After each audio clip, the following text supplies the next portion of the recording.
Hello students, स्वागत है आपका एक बार फिर से मेरे यूट्यूब चैनल इजी लर्निंग में, जहां आप अपने सारे डाउट्स आसानी से क्लियर कर सकते हैं। तो आज की जो हमारी वीडियो है वो है ट्रिग्नोमेट्रिक फंक्शन का पार्ट 3। तो चलिए शुरू करते हैं।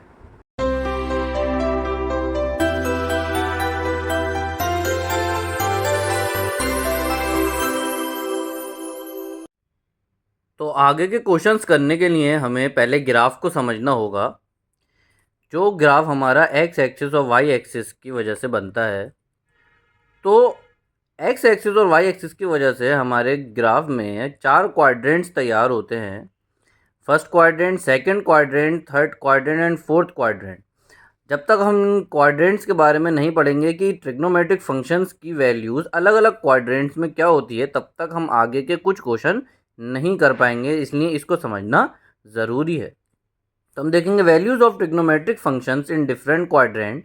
जैसे कि फर्स्ट क्वाड्रेंट है हमारा, उसमें जितने भी ट्रिग्नोमेट्रिक फंक्शंस होते हैं, साइन, कॉस और टेन और इनके रेसिप्रोकल, सबकी वैल्यूज़ हमारी पॉजिटिव होती है। इसी तरीके से सेकंड क्वाड्रेंट में हमारा साइन की वैल्यू पॉजिटिव होती है, बाकी कॉस और टेन की वैल्यू नेगेटिव होती है।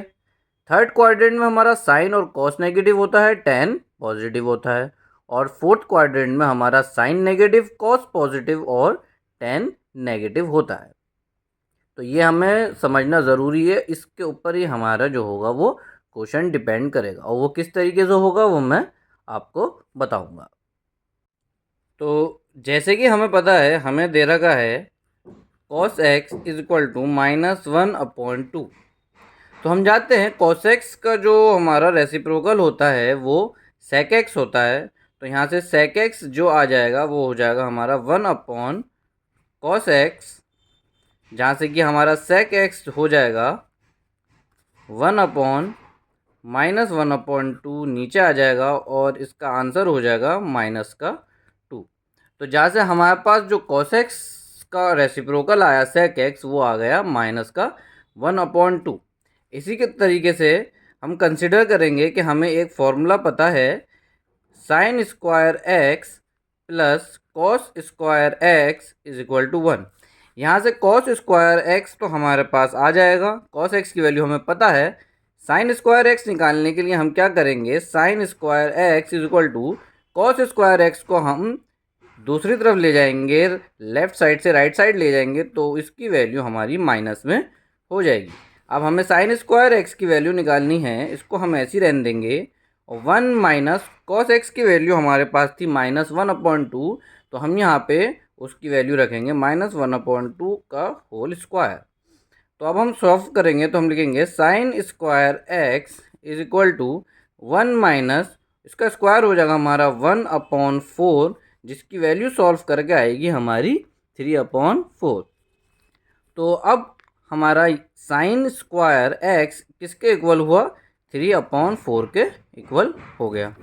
अब यहाँ से हमारा साइन स्क्वायर एक्स पे से स्क्वायर हट के हमारा 3/4 पे रूट जुड़ेगा, और इसकी वैल्यू हमारी प्लस या माइनस दोनों ही हो सकती है। अब जैसे कि आप देख रहे हैं, हमारी साइन एक्स की वैल्यू प्लस या माइनस में हो सकती है, और हमें √3/4 की वैल्यू निकालनी है। तो हम लिखेंगे sine x is equal two plus minus √3 की वैल्यू तो हमारी √3 रहेगी, और हमारी √4 की वैल्यू हो जाएगी 2। अब देखने वाली बात यह है, जैसा हमने क्वेश्चन में देखा था, x lies in a third quadrant. तो अब इसका मतलब हमें समझ में आएगा। तो हम यहाँ पे जो हमारी वैल्यू आ रही है साइन एक्स की, वो प्लस और माइनस में दोनों में ही आ सकती है। तो देखने वाली बात यह है कि हमें वैल्यूज़ प्लस की लेनी है या माइनस की लेनी है।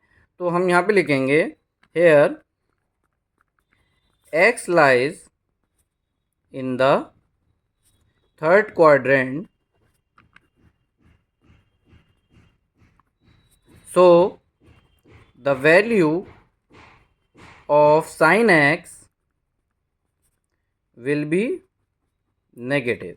जैसे कि हमने पढ़ा था कि थर्ड क्वाड्रेंट में साइन एक्स की वैल्यू नेगेटिव होती है, इस वजह से हम साइन एक्स को माइनस का √3/2 लेंगे।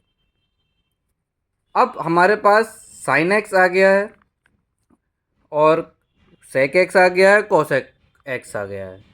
अब हमें क्या निकालना है, कोसेक एक्स, और कोसेक एक्स हम जानते हैं वो रेसिप्रोकल होता है साइन एक्स का।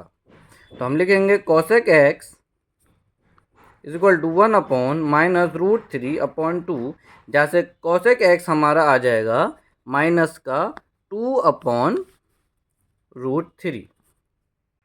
अब हमारे पास कोसेक एक्स की भी वैल्यू आ गई है। अब हमारे पास जो वैल्यू नहीं है वो है tan x की और cot x की।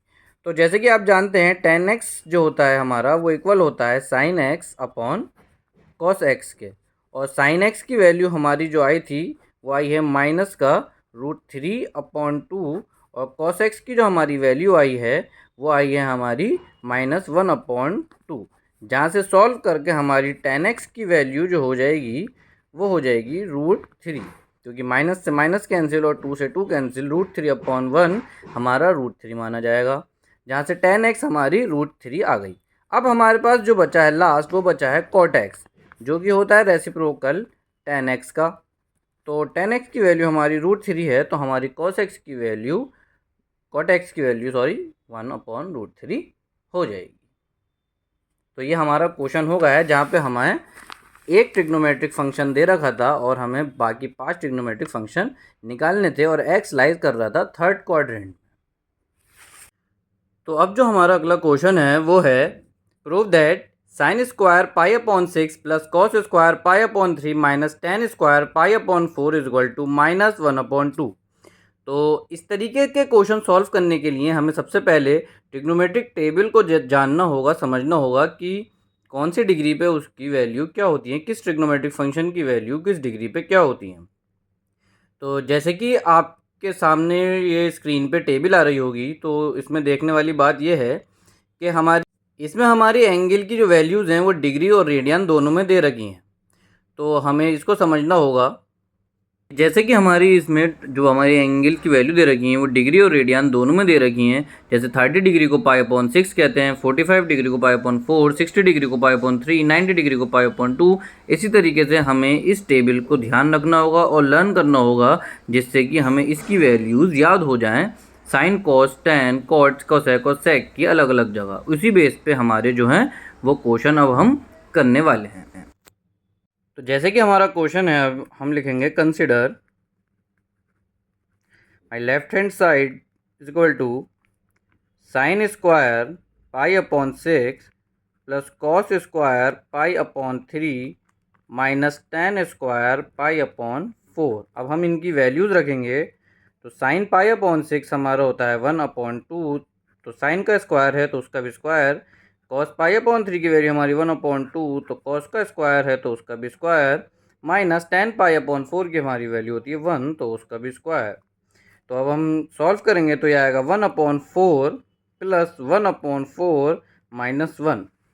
उसके बाद हम एलसीएम लेंगे, एलसीएम आएगा हमारा 4, और यहाँ 1 + 1 माइनस 4।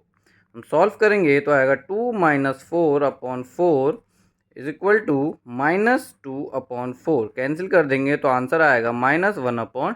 तो हमारी जो लेफ्ट हैंड साइड है वो हमारी राइट हैंड साइड के इक्वल आ गई है।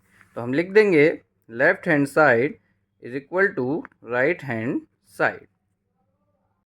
इस टॉपिक पे इसी तरीके के क्वेश्चन ये हैं, तो इन दोनों क्वेश्चन को आप ट्राई करें, और अगर किसी भी तरीके की परेशानी हो तो आप मुझसे कमेंट बॉक्स में ज़रूर पूछें। मैं कोशिश करूँगा कि आपकी परेशानी के हिसाब से मैं उन पर वीडियो बना सकूँ। एक बात मैं और आपको बताना चाहता हूँ कि ये जितने भी क्वेश्चन आज हमने करे हैं उसके लिए आपको क्वाड्रेंट्स की वैल्यू, कि किस क्वाड्रेंट में किस ट्रिग्नोमेट्रिक फंक्शन की क्या वैल्यू होती है, पॉजिटिव नेगेटिव, वो याद करनी होगी। और ख़ास तौर पर ट्रिग्नोमेट्रिक टेबल, इन जैसे क्वेश्चंस के लिए आपको याद करनी होगी, तभी आप ये क्वेश्चंस आसानी से कर पाएंगे। तो आज के टॉपिक में बस इतना ही। मिलते हैं फिर अगली वीडियो में। तब तक देखते रहिए हमारा यूट्यूब चैनल इजी लर्निंग, और लाइक और सब्सक्राइब करना मत भूलिएगा।